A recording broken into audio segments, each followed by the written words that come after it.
Hey everybody, it's me Laura, and today we're going to be doing another one of my Zentangle styled polymer clay canes. And this is the Dex pattern, and I'm pretty excited about this one because it turned out pretty good. I really liked it. So I'm bringing in here 3 rolled up canes, or I should say logs, my white, my black, and my silver. And I measured those out to be a 1 1/4 inches in diameter. Now I'm going to take each one of these circular logs and I'm going to cut them into a square cane or log, okay? Once you have them into these squares, and I found that each of my squares turned out to be about 1 inch in diameter. Once I have that, you're going to take your black and your white and you're going to start cutting them to create our Dex pattern.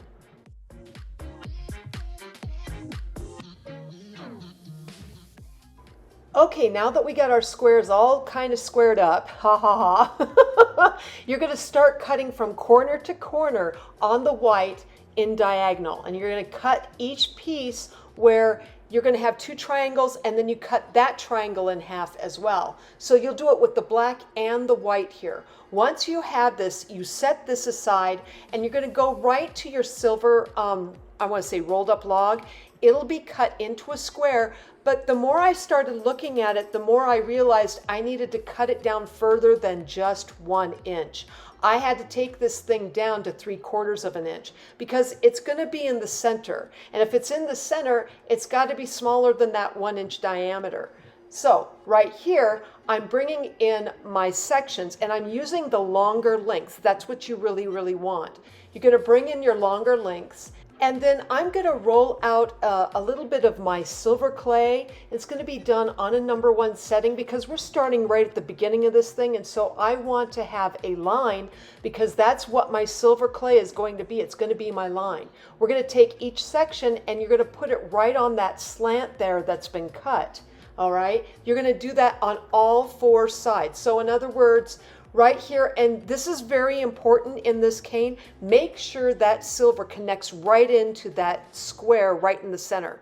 Because if you don't have it connect up, it's going to show up as you reduce it down where it doesn't connect, and it'll ruin your pattern for you. So make sure those silver pieces connect right into that square in the center. Anyway, once you have that though, you'll notice here I put the black and the white and then a black and a white. Guess what? Wrong. Now, that's not to say you can't use that, because you can. This could become another pattern. I just decided not to follow that. I wanted to go with the original look. And so you're going to have eventually the black and black together on one side and the white and the white together on the other. Once you have all of those silver pieces in there, you're going to take another piece of that silver, which has also been rolled out on a number 1 setting on your Atlas pasta machine, and just wrap the entire thing. And this is going to give you your original Dex thin pattern. At this point, the cane is fairly large. It's 1 1/2 inches in diameter. So I decide I'm going to go ahead and reduce this down from here. Once I reduce this down, I'm going to take, and really because I don't have enough of this cane, I'll probably have to make more of it. And so what you want to do is you want to try and create 16 of these canes, except you want them to be smaller.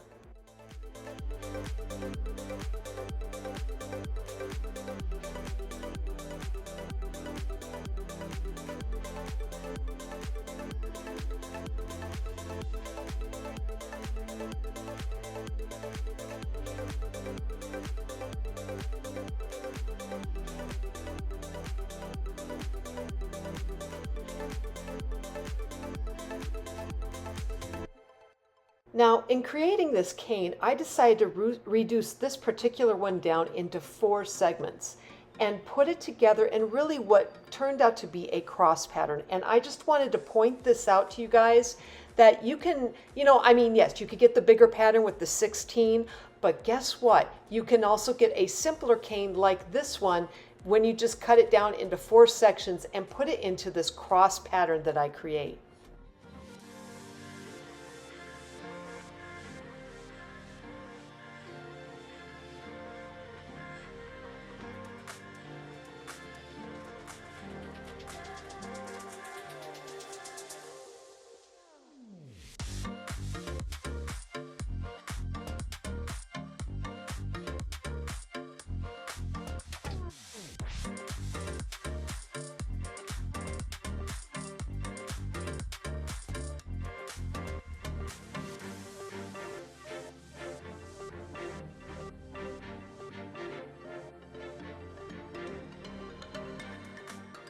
Okay, so this section is really for those who are kind of beginning in polymer clay and especially with cane work. And I know for some of you it's very daunting, right? So when you go ahead and create this cane, because I know when you go ahead and reduce this down, sometimes you can be off. So I found a big help was my registration marks. And I decided to put them right on the corners. Now this changes the look just slightly, just a wee bit, but not by much, not enough to really make it significant, okay?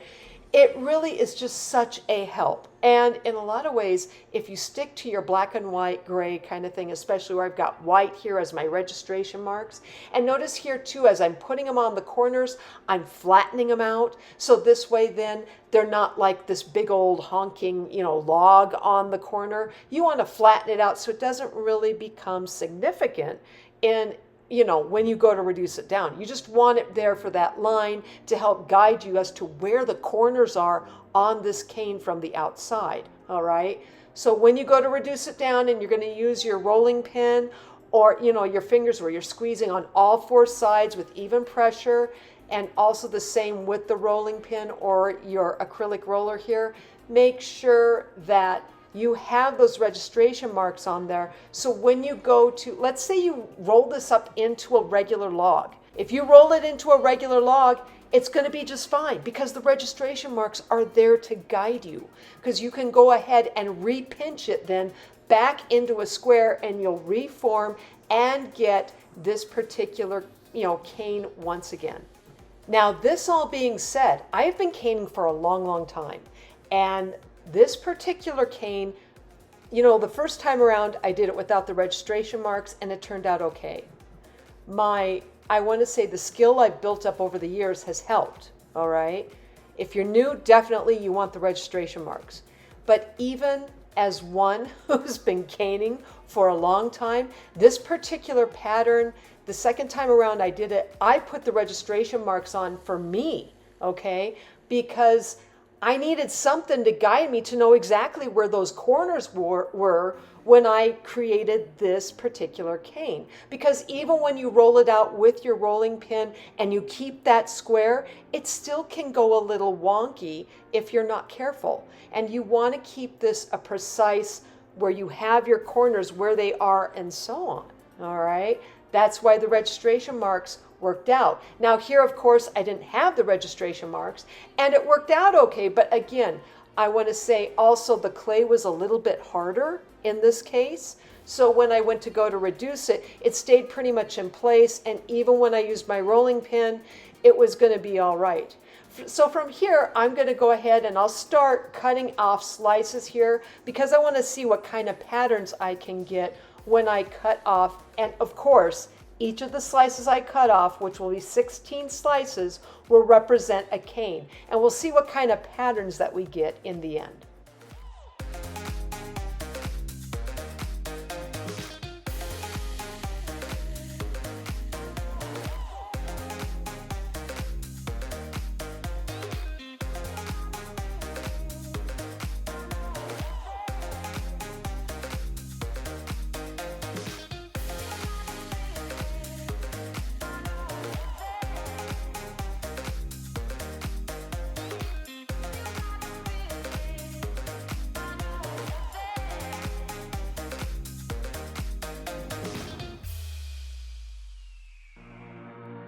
It's 1991. Birds and people are living together in seemingly perfect harmony. Until one day, a young man catches fire. This is Phoenix.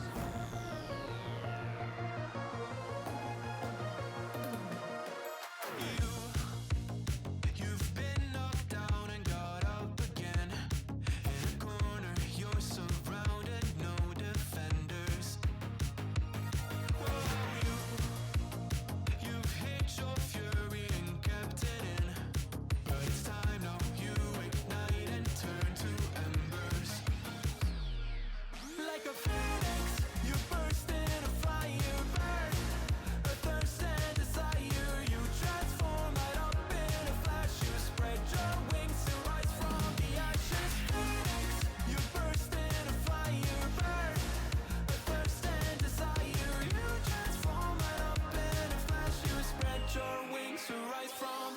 Get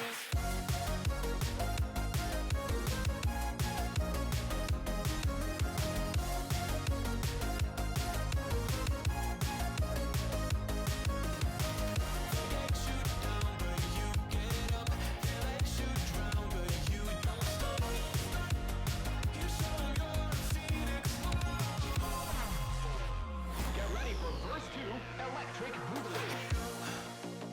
You see the truth behind the veil, and you know that they're just looking for attention. Oh, you don't let the ruthlessness prevail. Oh, it's time now, light your fires for ascension. Like a phoenix, you burst in a fire, burn a thirst and desire. You transform right up. So as you can tell, even from the last section, I had cut 16 of these slices. I bake them at 275 degrees or 300 if it's Kato clay for about 10 minutes. Once I do that, I just start taking each of those pieces and create different patterns using each of those little slices. And there's a number in here that you can have some fun with. I mean, I really enjoy this. I have like 19 different ones here. I know there are more in there. So please explore, create some of these patterns that I have here, but then also venture out and say, okay, what if I change this one, or what if I change that one? You're going to discover a whole cornucopia, a whole massive amount of different patterns just from using this Dex pattern. From here, I'm just going to go ahead and let you guys look through the different patterns and enjoy each one in turn. Phoenix, you burst in a fire, burn a thirst and desire. You transform right up in a flash. You spread your wings to rise from the ashes. Phoenix, you burst in a fire, burn a thirst and desire. You transform right up in a flash. You spread your wings to rise from the ashes.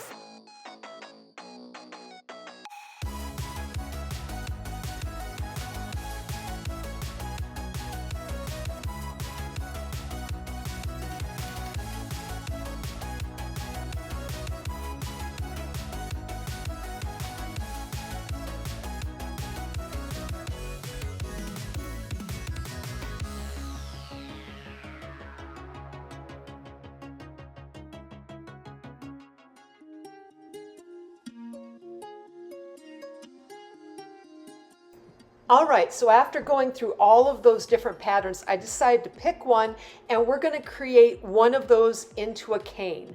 And I'm going to take that, and really we're going to create some jewelry from this as well. So from here, really, I'm just going to go ahead and let you guys watch my hands talk as I take one of those particular Dex patterns and turn it into a cane.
All right, time for more fun. We're gonna make a jewelry set. Yay!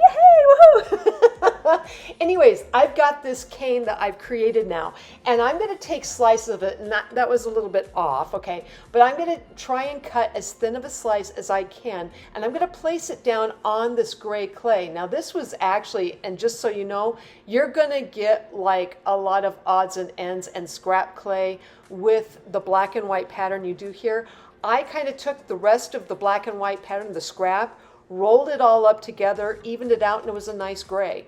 This gray was then rolled out in my pasta machine on a number 4 setting. Once I have that, again, I'm taking the slices from our Dex Cane that I've created, and I'm laying them down on this gray sheet. Now, as I put these slices down on this gray sheet, one, the slices are going to be uneven, right? Okay. They will be uneven as you cut them unless you've got some kind of slicer that cuts it very evenly. I'm not big on slicers. I like to do it by hand. That's just me. And also I've done it so much over the years that I just cut fairly thin anyway. If you're just new to it, you can either get some kind of a guide to tell you exactly how thick they are by just measuring it out each time you cut, or in my case here, you just do a little bit of practice, and that's pretty much what I'm doing here. This is just a practicing sort of thing. Anyway, I'm laying these down on the sheet, and to help you a little bit, because we want this to be a nice even sheet of this pattern, what I do is I try to find the thin areas. I use my blade to help square them up as much as possible. And then eventually here, I'm going to go to my pasta machine. I'm going to take this sheet, and on its thickest setting, or I should say the largest opening on your pasta machine, you're going to run this thing through. Because the clay's already been conditioned, you're not going to have to worry about it. But then I'm going to step it down to a number 1 setting on my Atlas pasta machine, run it back through again, and thin it out just a little bit until I get it where the entire pattern is a nice level sheet.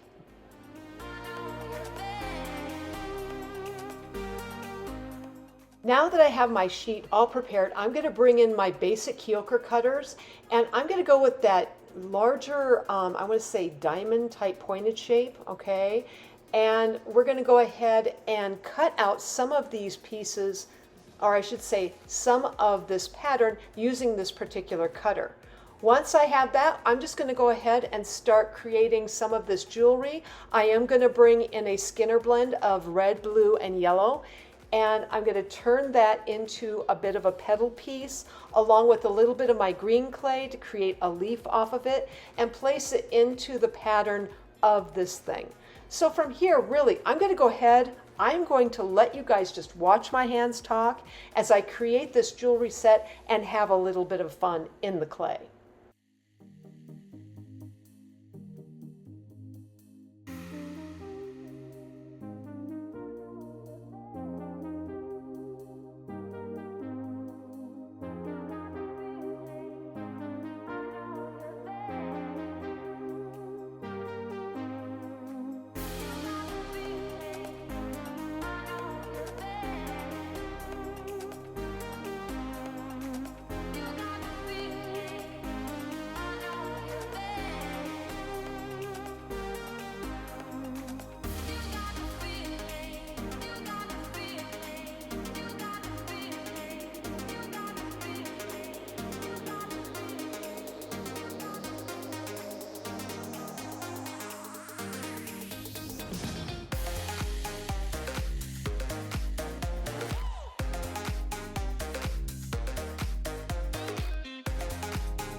it's 1991. Birds and people are living together in seemingly perfect harmony.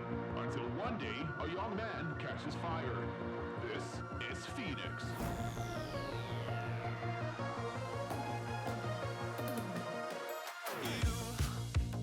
You've been knocked down and got up again.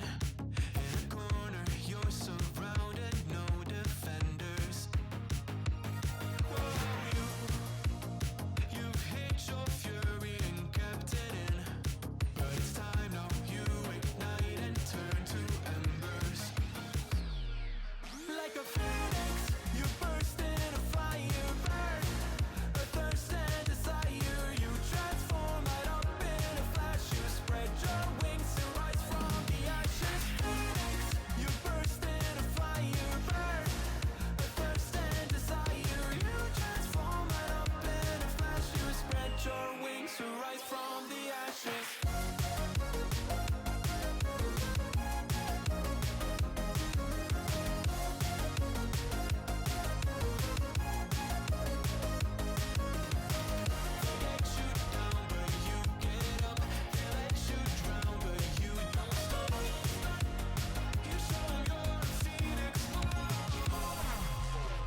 Get ready for verse 2, Electric Boogaloo.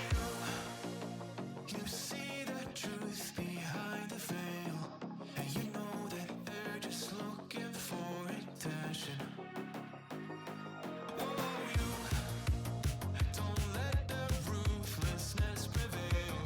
Oh, it's time now, light your fires for ascension.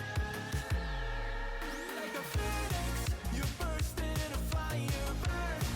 A thirst and desire, you transform right up in a flash. You spread your wings and rise from the ashes. Phoenix, you burst in a fire burn. A thirst and desire, you transform right up in a flash. You spread your wings to rise from the ashes.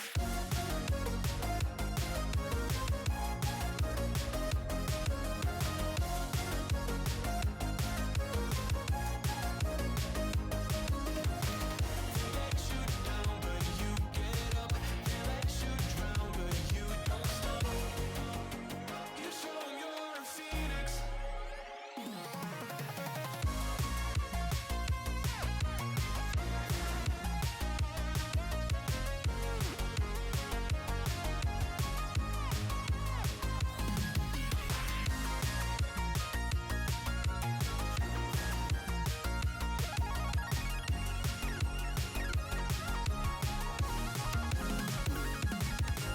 Phoenix, you burst in a fire burn.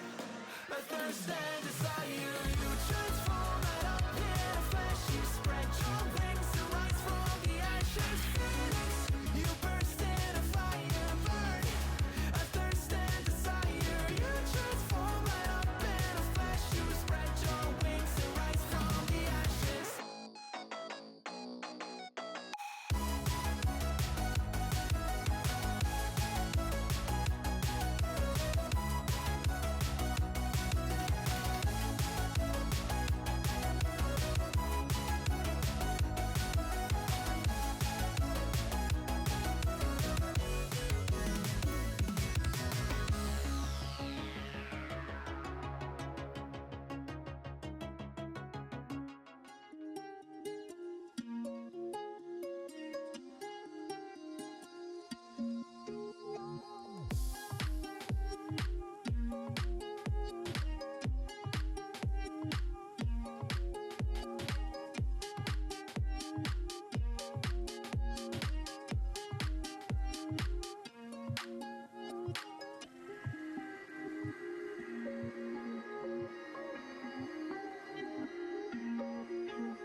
All right, so this is the end result in creating my Dex pattern and jewelry in polymer clay.